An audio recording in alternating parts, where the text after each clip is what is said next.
Hello students, कैसे आप? I hope बेटा आप सब अच्छे होंगे। आपकी प्रिपरेशन में से चल रही है। उसी प्रिपरेशन में कॉन्सेप्ट को बूस्ट करने के लिए मैं सकलेन नारायण, आपका मैथमेटिक मेंटोर, इजीली मैं आपका स्वागत करता हूं। सो बेटा, अभी तक हमने क्या पढ़ लिया था सर? हमने ट्रिग्नोमेट्रिक फंक्शन पढ़ रहे थे। हमने इंट्रोडक्शन देखा, जहां पर हमने degree measurement, grade measurement and radian measurement को पढ़ा। फिर हमने एप्लीकेशन ऑफ ट्रिग्नोमेट्रिक फंक्शन पढ़ा। उसके बाद हमने ट्रिग्नोमेट्रिक रेशो देखे, जिसके 2 पार्ट थे। और आज हम उसके आगे से लेक्चर को कंटिन्यू करने वाले। ठीक है, लेकिन आगे बढ़ने से पहले बेटा आपको क्या करना है, प्ले स्टोर से easily learn with smile app install कर लेना है। इंस्टॉल करने के बाद यहाँ पर आपको अपना क्रिएट न्यू अकाउंट कर लेना है। जैसे आप बेटा क्रिएट न्यू अकाउंट पर क्लिक करेंगे, आपके सामने एक फॉर्म ओपन होगा। फॉर्म में आपको अपना नाम, email ID, gender, mobile number fill करना है। और सबसे जरूरी चीज़, अपनी लोकेशन आप टाइप करेंगे और वेरीफाई विद OTP पर क्लिक कर देंगे। जैसे आप वेरीफाई विद OTP पर क्लिक करेंगे, आपका अकाउंट क्या होगा बेटा, OTP के थ्रू वेरीफाई हो जाएगा। फिर आपके सामने एक सेक्शन ओपन होगा। अब हम मान लेते हैं कि आप क्लास 11 के स्टूडेंट और नीट की प्रिपरेशन करना चाहते हैं, तो आप क्या करोगे बेटा, कॉम्पिटिटिव एंड प्रोफेशनल एग्जाम को सिलेक्ट करोगे एंड नेक्स्ट पे क्लिक करोगे। जैसे आप नेक्स्ट पे क्लिक करोगे तो अलग अलग बैच आपके सामने शो होंगे। अब जो बेटा प्रारंभ बैच है वो क्लास 11 को, और जो टॉपर बैच है वो क्लास 12 को टारगेट कर रहा है। अब आप हो क्लास 11 के स्टूडेंट, और ये बेटा जो प्रारंभ और जो टॉपर बैच है वो साइंस स्टूडेंट के लिए। अब आप हो क्लास 11 के बायो के स्टूडेंट्स, मतलब आप नीट की प्रिपरेशन करना चाहते हो, साइंस के स्टूडेंट हो, तो आप क्या करोगे, प्रारंभ को सिलेक्ट करोगे और नेट को मार्क करके नेक्स्ट पे क्लिक कर दोगे। जैसे आप बेटा नेक्स्ट पे क्लिक करोगे, आपके सामने एक और सेक्शन ओपन होगा। यहाँ पर आपको अपनी क्लास को सिलेक्ट करना है और नेक्स्ट पे क्लिक करना है। नेक्स्ट पे क्लिक करने पर क्लास 11 नीट के आपको जो साइंस सब्जेक्ट है, कौन कौन से, फिजिक्स, केमिस्ट्री एंड बायोलॉजी आपके सामने शो होंगे। फिजिक्स, केमिस्ट्री एंड बायोलॉजी आपको क्या करना है बेटा, एड टू कार्ट कर देना है। एड टू कार्ट करने पर इस कोर्स के प्राइस 8999 शो होंगे। लेकिन आपको हमारा कूपन कोड फ्रीजली कूपन कोड बेटा अप्लाई करना है, तो इस कोर्स के प्राइस कितने हो जाएंगे सर? इस कोर्स के प्राइस हो जाएंगे 0। अब कुछ बच्चों का डाउट होगा कि सर ऑलरेडी इजीली यूट्यूब पर फ्री कंटेंट प्रोवाइड कर रहा है, सारी चीज़ें फ्री में प्रोवाइड कर रहा है, लेक्चर सीरीज, DPP, फिर हम अननेसेसरी इस ऐप को इंस्टॉल क्यों करें? Good question. तो एक बात बताइए मुझे, यहाँ पर आपको क्या क्या फीचर दिख रहे हैं टेस्ट का? अब ये टेस्ट फीचर है, हम यूट्यूब प्रोवाइड नहीं कर सकते आपको। लाइव डाउट सॉल्व वाला फीचर, ये भी हम आपको यूट्यूब पर प्रोवाइड नहीं कर सकते। माय कोर्सेज वाला फीचर है और लाइव क्लासेस वाला फीचर है। ठीक है, इसके अलावा और भी कई फीचर है जो आपको तब पता चलेगा जब हमारा ऐप इंस्टॉल करेंगे। ये सब बातें तो ऐप की हो गई। अब आगे बढ़ते हैं। अब देखिए बेटा, हम चैप्टर क्या पढ़ रहे थे सर? हम पढ़ रहे चैप्टर ट्रिग्नोमेट्रिक फंक्शन, और आज जो हमारा टॉपिक रहने वाला है क्लास का वो रहेगा maximum and minimum values of trigonometrical function. Trigonometrical function की मैक्सिमम एंड मिनिमम वैल्यू। अब आप मुझे बोलेंगे सर हमको तो ऑलरेडी पता है, जो साइन एक्स रहता है ना, जो साइन एक्स रहता है सर वो 1 एंड -1 के बीच में लाई करता है। ठीक है बेटा, 1 और -1 के बीच में लाई करता है ये। कॉज एक्स सर ये भी 1 एंड -1 के बीच में लाई करता है। अब यहाँ पर हम ऐसा कौन सा ट्रिग्नोमेट्रिकल फंक्शन देखने वाले, तो बेटा यहाँ पर हम कुछ टाइप्स देखेंगे। आज मैं इस वीडियो लेक्चर में आपको एक पर्टिकुलर टाइप के बारे में डिस्कशन करूँगा। सिर्फ उसी को हम यहाँ पर उसी पर बेस्ड पूरा लेक्चर रहेगा। उस पर बेस्ड आपको मैं 2 या 3 क्वेश्चन करवाऊंगा क्लासरूम में, ताकि आपको कॉन्सेप्ट क्लियर हो, क्वेश्चन में फॉर्मूले को कैसे अप्लाई करना है, सारी चीज़ आपको क्लियर हो जाए। तो देखो बेटा, इसका टाइप रहेगा A sin A + B cos A। ये टाइप रहने वाला है आपका। ये वो ट्रिग्नोमेट्रिकल फंक्शन का टाइप रहेगा जिसकी आपको maximum and minimum value find करनी है। अब इसको सॉल्व कैसे करें सर? तो बहुत आसान सा, या तो इसको साइन के फॉर्म में चेंज कर लो या फिर इस पूरे को कॉस के फॉर्म में चेंज कर लो। तो आप बोलोगे सर एक काम करिए, पुट कर दीजिए A = R cos थीटा, ये कॉज है ना, कॉज थीटा, और small b = R sin theta, ये पुट कर दीजिए। बेटा इससे क्या होगा सर? पुट करके देखिए, ये हो जाएगा R cos theta × sin A + B के जगह क्या आ जाएगा बेटा, R sin theta × cos A। ये आ गया आपके पास। अब बताओ हम आगे क्या करेंगे सर? यहाँ से सबसे पहले तो हम R कॉमन ले लेंगे। जैसे R हम कॉमन लेंगे तो हमें मिल जाएगा sin A × cos theta plus cos A × sin theta. अब आगे क्या होगा बेटा? सर ये तो एक प्रॉपर्टी बन गई। ये तो हमने फॉर्मूला पढ़ा था, ये वाला। कौन सा फॉर्मूला है ये?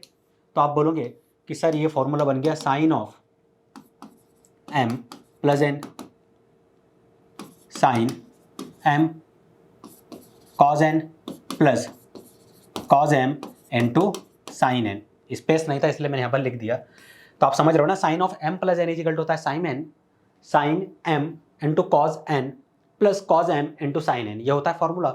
सेम प्रॉपर्टी बेटा यहाँ पर लगा दो, एट अ मोमेंट ये बन गया एम और ये क्या बन गया एन। तो देखो दिख रहा है ये इसी फॉर्म में, इसे हम क्या लिख सकते हैं sine of M plus N. तो आप बोलोगे सर ये हो जाएगा sine of M plus N, M हमारे पास ए है, एन हमारे पास थीटा है और यहाँ पर आर एज इट इज। मतलब इसे हम इस फॉर्म में लिख सकते। हाँ सर इसे हमने इस फॉर्म में लिख सकते, तो इसे लिख दीजिए, यहाँ लिख देता हूँ मैं, ए sine a plus b cos ए। देखो एंगल सेम रहेंगे, ठीक है। इसकी वैल्यू क्या आई सर, ये आई R is equal to R sine of A plus theta के इक्वल आ गई। आया आपको समझ में? हाँ सर ये वैल्यू आ गई है। लेकिन सर यहाँ पर अभी भी हमारा एक डाउट ये है, देखो एक बात बताओ मुझे, एक चीज मुझे क्लियर करो। आपने बोला सर साइन एक्स की जो वैल्यू रहती है 1 और -1 के बीच में रहती, हाँ बेटा ये रहती है। अब एंगल यदि मैं चेंज कर दूं तो एक्स की जगह मैं थीटा पुट कर दूं तो सर तब भी वो 1 और -1 के बीच में लाई करेगा।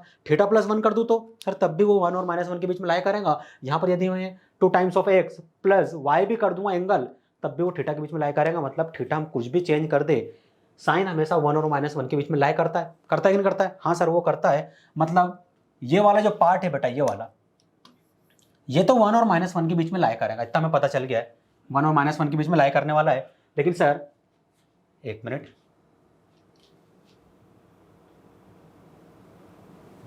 1 और -1 के बीच में लाई करेंगे ये वाला पार्ट। लेकिन सर आर की वैल्यू मिल जाती तो हमारा काम बन जाता, इसको हम आगे और सॉल्व कर सकते थे। क्या आर की वैल्यू हम फाइंड कर सकते?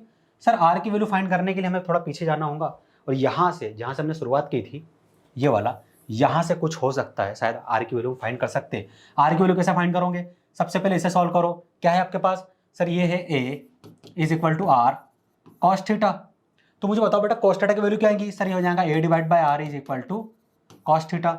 यहाँ से एक बात बताओ, ये क्या आपके पास? सर ये है B is equal to R sine theta.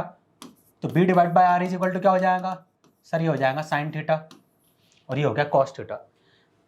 Sir इससे आर की वैल्यू कैसे निकलेंगी? तो साइन और कॉस की वैल्यू आ गई है। तो बेटा एक बात बताओ, तुम्हें आइडेंटिटी पता है? ये वाली identity sine square theta plus cos square theta is equal to 1 होता है। हाँ सर ये होता है। तो मुझे एक बात बताइए, साइन थीटा ये रहा, इसकी पावर 2 है, तो एक काम करो साइन थीटा की वैल्यू पुट कर दो। साइन थीटा की वैल्यू क्या थी? सर ये थी बी डिवाइड बाय आर, हमने और पुट कर दी b divide by are power 2 plus cos theta की वैल्यू क्या थी बेटा? सर ये थी a divide by r, put कर दीजिए पावर 2 इज इक्वल टू 1। जैसे आप ब्रैकेट ओपन करोगे ये हो जाएगा B power 2 divide by are power 2, A power 2 divide by are power 2 is equal to 1।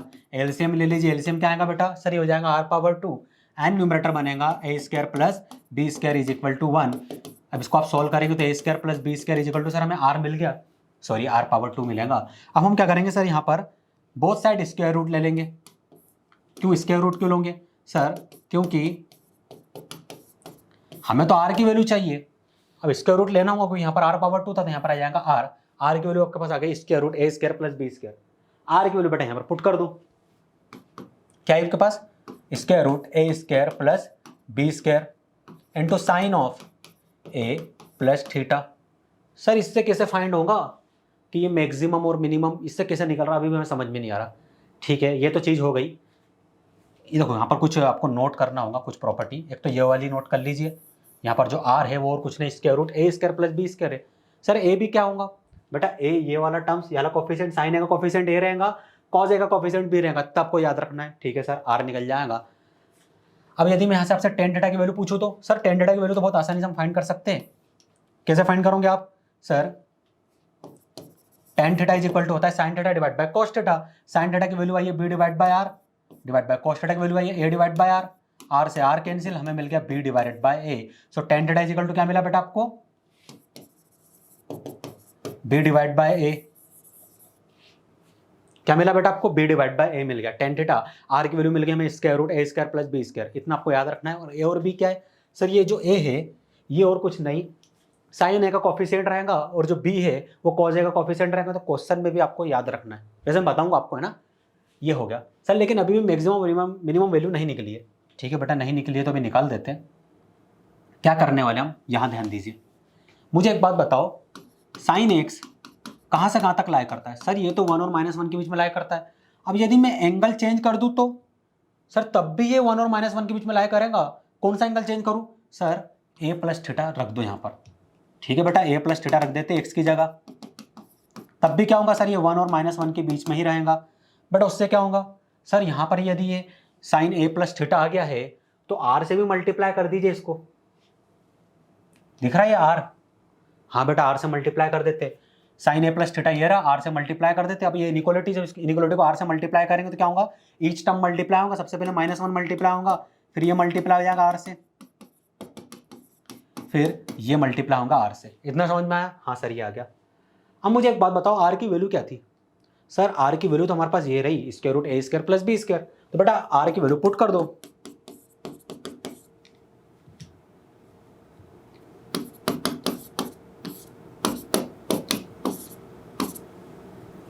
एक काम करो, यहाँ r की वैल्यू पुट करो, ठीक है सर, और यहाँ पुट करो, यहाँ मत पुट करो। सर वहाँ क्यों नहीं पुट करना है? देखो मैं बताऊंगा आपको, है ना। उसका एक रीज़न है, एक सॉलिड रीज़न है, सॉलिड रीज़न है, वो मैं आपको लास्ट में बताऊंगा, मतलब इसके बाद बताने वाला हूँ। ये हो गया सर। अब इसके बाद क्या करें? तो बेटा minus square root a square plus b square less than equal to r times of sine of a plus theta. r times of sine of a plus theta ये रहा, किसके इक्वल है? a times of sine a plus b times of cos a। यहाँ लिख दो।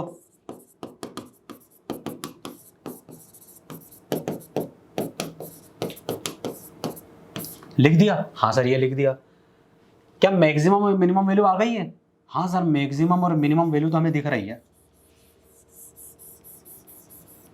Maximum value क्या है बेटा? सर ये जो a times of sine a plus b times of cos a है, ये छोटा है किससे? स्क्वायर रूट, मतलब छोटा है और इक्वल है, मतलब लेस देन और इक्वल है square root a square plus b square के। और यही टर्म्स बड़ा है और इक्वल है, मतलब ग्रेटर देन और इक्वल है minus square root a square plus b square के।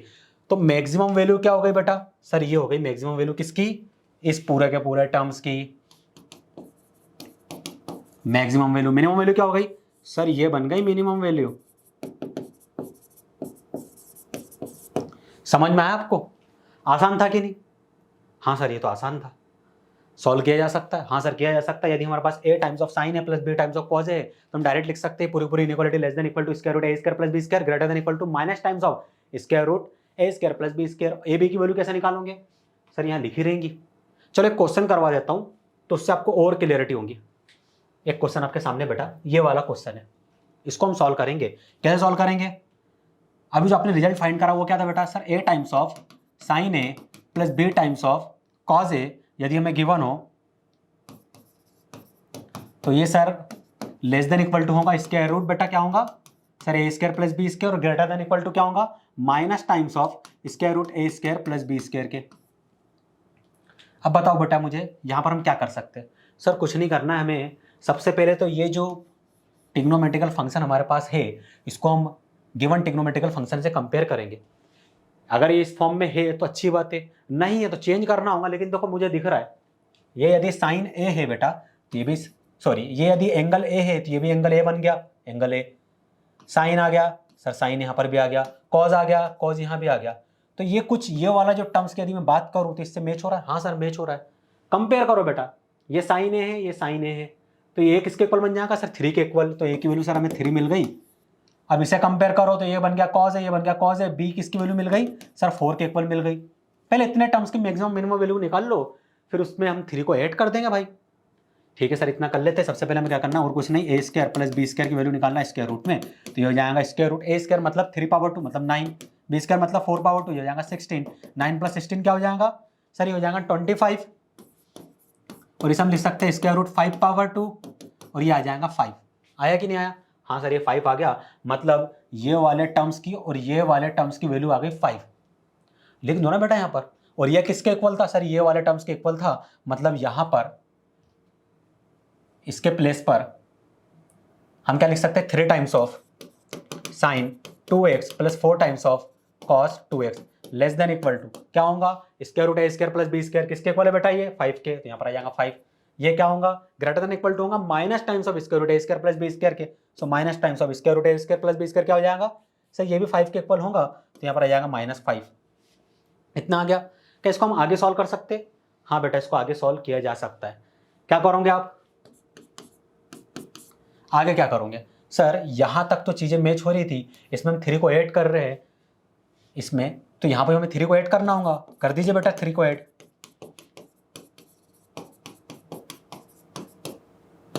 अब एक बात बताओ, कोई भी ऑपरेशन यदि हम इस इनइक्वालिटी परफॉर्म करेंगे तो इस टर्म में होगा। सबसे पहले हमने क्या करा, इस टर्म्स में 3 को ऐड करा, तो हमें 5 में भी 3 को ऐड करना पड़ेगा। तो 5 + 3 क्या होगा बेटा? सर 8। -5 में भी 3 को ऐड करना पड़ेगा, क्या मिलेगा सर? -2। तो मैं डायरेक्ट लिख रहा हूं -2। ये आ गया। इसी की आपको मैक्सिमम मिनिमम वैल्यू फाइंड करनी थी ना? हाँ सर, यही फाइंड करनी थी। किसके इक्वल आई? 8 से लेस देन, मतलब ये वाला ब्रैकेट, क्लोज ब्रैकेट, कॉमा, और -2 से बड़ी, मतलब -2, ये वाला ब्रैकेट। आया आपको समझ में? ये आपका फाइनल सॉल्यूशन हो जाएगा। मैक्सिमम वैल्यू क्या हुई सर इसमें से? बेटा ये बन गई आपकी maximum value. Minimum value sir ये बन गई हमारी मिनिमम वैल्यू। आया आपको समझ में? आसान था कि नहीं था भाई? चीजें आसान ही थी ना। बस अगले क्वेश्चन की ओर बढ़ते हैं। अगला क्वेश्चन थोड़ा सा कॉम्प्लेक्स है। डायरेक्ट हमें sin a + b cos b के फॉर्म में गिवन नहीं है, आपको चेंज करना है। अब आपको बोल दिया गया find the maximum and minimum value of cos square theta -6 times of sin theta into cos theta plus 3 times of sin square theta plus 2। क्या करोगे मुझे बताओ सर? सबसे पहले तो हम गिवन ट्रिग्नोमेट्रिकल फंक्शन को लिख लेंगे, फिर सोचेंगे आगे क्या करना है। अब मुझे एक बात बताओ, यहां पर क्या था आपके पास फॉर्म? सर यहां पर यदि हम फॉर्म देखें तो एंगल सेम था, तो कैसे भी करके इसे हमें साइन कॉस के फॉर्म में चेंज करना है और दोनों का एंगल सेम होना चाहिए। सबसे पहले साइन कॉस के फॉर्म में चेंज करना है, तो यहाँ पर ये साइन और कॉस है, मल्टीप्लिकेशन में किसी भी फॉर्म, इसको या तो साइन के फॉर्म में चेंज करो या फिर कॉस के फॉर्म में चेंज करो। तो क्या कर सकते हो आप? सर ये 6 लिखा है, इसको हम लिख सकते हैं 3 × 2, ये लिख सकता हूं ना बेटा। कॉस स्क्वायर थीटा क्या लिख सकता हूं सर? इसे हम लिख सकते हैं 1 - sin स्क्वायर थीटा। अब एक बात बताओ मुझे, यहां कुछ दिख रहा है आपको? सर ये तो फॉर्मूला बन गया sin 2 थीटा का, तो इसकी जगह आ जाएगा sin 2 theta plus 3 sin square theta plus 2। अब मुझे एक बात बताइए, यहां पर आपके पास है 1 + 2 क्या हो जाएगा बेटा? सर ये हो जाएगा 3 minus sign square theta plus 3 times of sine square theta क्या मिलेगा? 2 times of sine square theta. और यहां पर क्या मिला सर? -sin 2 theta. ये आ गया। क्या एंगल दोनों का सेम है? नहीं सर, एंगल तो सेम ही नहीं है। और पहली बात तो यहाँ पर पावर 2 नहीं होनी चाहिए, पावर 1 होनी चाहिए और एंगल सेम होना चाहिए। अब क्या करेंगे हम, ये बताइए sir. 3 as it is, 2 as it is, यहाँ पर कुछ ऑपरेशन परफॉर्म होगा। क्या कर सकते हैं हम ऑपरेशन परफॉर्म? सर एक काम करिए, ये 2 को भी हटा दीजिए, देखते कौन सा ऑपरेशन परफॉर्म होगा। एक बात बताओ बेटा मुझे, cos 2 थीटा क्या होता है? सर ये होता है 2 cos स्क्वायर थीटा -1, या फिर 1 - 2 साइन स्क्वायर थीटा भी लिख सकते हैं। अब ये वाला फॉर्मूला मैंने क्यों चूज किया? क्योंकि यहाँ पर 2 साइन स्क्वायर थीटा है ना बेटा, तो इसे लेफ्ट हैंड साइड में भेज दीजिए। राइट हैंड साइड में बचा 1 और cos 2 थीटा को राइट हैंड साइड में भेज दीजिए। ये वाला फॉर्मूला मैंने इसलिए चूज करा ताकि 2 times of sine square theta की वैल्यू हमें मिल जाए। 2 times of sine square theta क्या इसके इक्वल है? 1 - cos 2 theta -3 sine 2 theta. 3 as it is, sorry 3 + 1 क्या होगा बेटा? सर ये हो जाएगा 4। अब क्या करोगे यहाँ से? सर माइनस कॉमन ले लेंगे, जैसे माइनस कॉमन लेंगे ये हो जाएगा cos 2 theta plus 3 times of sign 2 theta. ये आ गया। अब हम क्या कर सकते हैं मुझे बताओ। सर ये तो बहुत फॉर्म आसान हो गया, अब तो फॉर्मूला लग जाएगा सीधे सीधे, क्योंकि ये जो है ये फॉर्म बन चुका है किसका? इसका फॉर्म बन चुका है सर। यहाँ लिख देता हूँ बेटा मैं ना, थोड़ा स्पेस बना के, ताकि आपको समझने में दिक्कत ना हो। ये फॉर्म बन चुका है a sin a plus b cos a का फॉर्म, और ये लेस देन इक्वल टू होता है square root a square plus b square, और greater than equal to minus square root a square plus b square के। इसका form बन गया है, देखो दिख रहा है ना, a sin a plus b cos a, a sin a plus b cos a। थोड़ा अरेंज करके लिख लेना, a sin a plus b cos a, a किसके इक्वल है? देखो पहले बात तो कैपिटल ए की बात कर लेते हैं। कैपिटल ए सेम है? हाँ सर, दोनों में कैपिटल ए सेम है। साइन के साथ क्या रहता है? स्मॉल ए, तो स्मॉल ए किसके इक्वल बन गया? सर ये बन गया 3 के। स्मॉल बी किसके इक्वल बन जाएगा? सर यहाँ पर 1 है, उसके इक्वल बन गया। आर की वैल्यू फाइंड कर सकते हो? हाँ सर फाइंड कर सकते हैं। ये हो जाएगा square root a square plus b square, तो यहाँ पर आ जाएगा square root 3 square plus 1 square, 3 square plus 1 square, क्या मिलेगा सर स्क्वायर रूट 10 मिल जाएगा, R is equal to square root 10 मिल गया। ठीक है बेटा, ये मिल गया। तो एक बात बताओ, ये वाला पूरा ऊपर टर्म्स किसके इक्वल है, इसके इक्वल है। तो ये इस वाले टर्म्स की जगह हम क्या लिख सकते हैं, 3 times of sign 2 theta plus cos 2 theta लिख सकते हैं। 3 times of sign 2 theta plus cos 2 theta लिख सकते हैं। कहाँ लिख सकते हैं, ये वाला टर्म्स पूरा इसके इक्वल था तो यहाँ पर हमने लिख दिया, और ये है छोटा square root a square plus b square के, और square root a square plus b square क्या होता है, आर होता है, आर की वैल्यू क्या आई रूट 10, तो यहाँ पर क्या आ जाएगा बेटा रूट 10, ये आ गया सर। और यहाँ पर क्या है बेटा माइनस आर, तो आर को माइनस से मल्टीप्लाई करेंगे तो क्या मिलेगा -10, सर यहाँ पर आ जाएगा -10, ये आ गया। क्या यही फाइंड करना था, नहीं सर ये तो फाइंड नहीं करना था, फिर बेटा क्या फाइंड करना था, सर हमें जो फाइंड करना था according to question, sorry question नहीं, हाँ अकॉर्डिंग टू क्वेश्चन हमें ये तो फाइंड नहीं करना था, ये जो पूरा पूरा टर्म्स इसके साथ माइनस से मल्टीप्लाई भी हो रहा है यहाँ पर, तो इसको माइनस से मल्टीप्लाई करना पड़ेगा इस पूरे के पूरे टर्म्स को। बेटा एक बात बताओ, अगर यदि मैं माइनस से मल्टीप्लाई कर दूं तो क्या होगा, सर करके देखिए। चलो ठीक है, माइनस से मल्टीप्लाई कर दिया। अब ये इनइक्वालिटी को जब माइनस से मल्टीप्लाई करोगे तो क्या होगा, इनइक्वालिटी अपना साइन चेंज कर देंगी, ये लेस देन इक्वल टू था ना, तो ये क्या हो जाएगा ग्रेटर देन इक्वल टू, तो यहाँ पर आ गया greater than equal to minus root 10 as it is, और यहाँ पर क्या था लेस देन इक्वल टू, ये भी क्या हो जाएगा बेटा, एक मिनट, ये लेस देन इक्वल टू था ना, तो क्या हो जाएगा ग्रेटर देन इक्वल टू, ये क्या था लेस देन इक्वल टू, तो ये भी क्या हो जाएगा ग्रेटर देन इक्वल टू, ये वाला साइन बन जाएगा। आया आपको समझ में, मतलब माइनस रूट 10 से छोटी वैल्यू होनी चाहिए और रूट 10 से बड़ी वैल्यू होनी चाहिए। ये आ गया आपके पास, एक मिनट मुझे चेक करने दीजिए। हाँ अब देखिए, जब माइनस से आप मल्टीप्लाई करेंगे तो ये भी माइनस से मल्टीप्लाई होगा, इनइक्वालिटी अपना साइन चेंज कर देंगे और ये दोनों भी माइनस से मल्टीप्लाई होंगे, तो ये माइनस माइनस प्लस, और यहाँ पर क्या आ जाएगा माइनस, मतलब ये जो पूरी की पूरी वैल्यू है वो रूट 10 से छोटी होनी चाहिए और माइनस रूट 10 से बड़ी होनी चाहिए। अब ठीक है, क्या यही फाइंड करना था, नहीं सर ये फाइंड नहीं करना था, अभी हम 4 को भी और ऐड करेंगे, फाइनल सॉल्यूशन तो 4 तक आएगा, 4 को ऐड करेंगे, कर दो बेटा 4 को ऐड। अब यदि 4 को ऐड करेंगे तो क्या होगा, जी सर हम 4 को ऐड करेंगे तो इनइक्वालिटी के ईच टर्म 4 से ऐड हो जाएंगे, यहां भी 4 को ऐड करना पड़ेगा।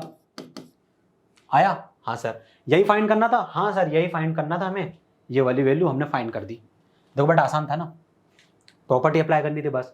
तो आप क्या बोलोगे, ये पूरा का पूरा जो टर्म्स है ये किससे छोटा है, 4 प्लस रूट 10 से छोटा है, और बड़ा है 4 माइनस रूट 10 से, मतलब इसकी जो वैल्यू हो जाएंगी वो हो जाएंगी close interval 4 plus root 10 comma 4 minus root 10। अब मुझे बताओ बेटा मैक्सिमम वैल्यू क्या होने वाली है, सर इसमें जो मैक्सिमम वैल्यू है वो ये रही, क्योंकि ये पूरे के पूरे टर्म्स इससे छोटे और इसके इक्वल है, मतलब लेस देन इक्वल टू है, तो ये बन गई मैक्सिमम, और इसके इक्वल और इससे बड़ी है तो क्या हो जाएंगी ये वैल्यू बेटा मिनिमम। अरे यदि कंफ्यूजन हो रहा तो यहां देख लो ना बेटा, एक मिनट, यहां भी मैंने थोड़ा गलत लिख दिया है, ये जो है पूरी की पूरी वैल्यू इन दोनों इंटरवल के बीच में, बड़ी वैल्यू कौन सी है सर, ये रही, तो यहां पर आ जाएगा 4 प्लस रूट 10, छोटी वैल्यू कौन सी है सर, ये रही 4 माइनस रूट 10, नंबर लाइन के हिसाब से छोटी वैल्यू से बड़ी वैल्यू को हम जाते हैं तो यहाँ पर आ जाएगा ये वैल्यू। लेफ्ट हैंड साइड वाला क्या कहलाता है, इंटरवल में क्या कहलाता है बेटा मिनिमम, तो देखो बेटा वो रहा मिनिमम, और ये क्या बन जाएगा मैक्सिमम, ये बन गया मैक्सिमम, बड़ी वैल्यू है ना बेटा ये, तो ये बन गया मैक्सिमम, ये बन गया मिनिमम, और ये आपका इंटरवल नोटेशन आ गया। आसान क्वेश्चन था, आपको समझ में आया होगा। ठीक है, इतने क्वेश्चन है, तो आपको ये जो टाइप था a sine a plus b cos a, I hope आपको समझ में आ गया होगा, इसका मैक्सिमम मिनिमम आपको फाइंड करते हैं। अब बन जाएगा, 2 क्वेश्चन मैंने आपको करवा दी, एक आसान क्वेश्चन था और एक क्वेश्चन था थोड़ा कॉम्प्लेक्स, ताकि आपको अंडरस्टैंडिंग हो कि कॉम्प्लेक्स प्रॉब्लम में इसे हम कैसे अप्लाई करेंगे। आई होप बेटा जितना आपको आज पढ़ा है आपको समझ में आ गई होंगी चीज़ें, फिर भी यदि कोई डाउट रह जाता तो आप हम कमेंट सेक्शन में पिन कर सकते हैं। मिलते हैं नेक्स्ट लेक्चर में, थैंक यू।